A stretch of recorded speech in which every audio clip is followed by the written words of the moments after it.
హోలీ పండుగ నేపథ్యంలో దక్షిణ మధ్య రైల్వే శాఖ అధికారులు ప్రయాణికులకు గుడ్ న్యూస్ చెప్పారు. ప్రత్యేక రైళ్లను నడపనున్నట్లు ప్రకటన విడుదల చేశారు. దీనివల్ల సులభంగా ట్రైన్ టికెట్లు పొందే అవకాశం ఉంటుంది. హన్మకొండ జిల్లాలోని కాజీపేట మీదుగా ప్రత్యేక రైళ్లను నడపనున్నారు. ఈ మేరకు దక్షిణ మధ్య రైల్వే శాఖ అధికారులు ఓ ప్రకటన విడుదల చేశారు. చర్లపల్లి రైల్వే స్టేషన్ నుంచి కాజీపేట మీదుగా ఢిల్లీ హజ్రత్ నిజాముద్దీన్ కు ప్రత్యేక రైళ్లను నడిపించనున్నారు.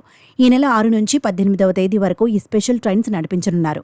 07707 నెంబర్తో గల రైలు ఈ నెల 6, 12, 16వ తేదీల్లో చర్లపల్లిలో రాత్రి 8:45 బయలుదేరి నిజాముద్దీన్కు 8, 14, 18వ తేదీల్లో తెల్లవారుజామున 1:30 గంటలకు చేరుకుంటుందని ప్రకటనలో తెలిపారు.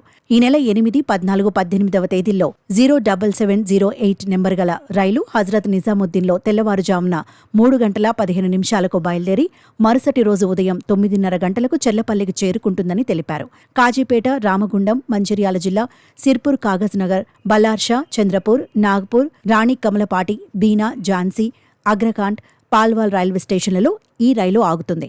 ఈ ట్రైన్లో second AC, third AC, sleeper బోగీలు ఉంటాయి. ప్రయాణికులు రైల్వే అఫీషియల్ వెబ్సైట్కి వెళ్లి టికెట్ బుక్ చేసుకోవచ్చు.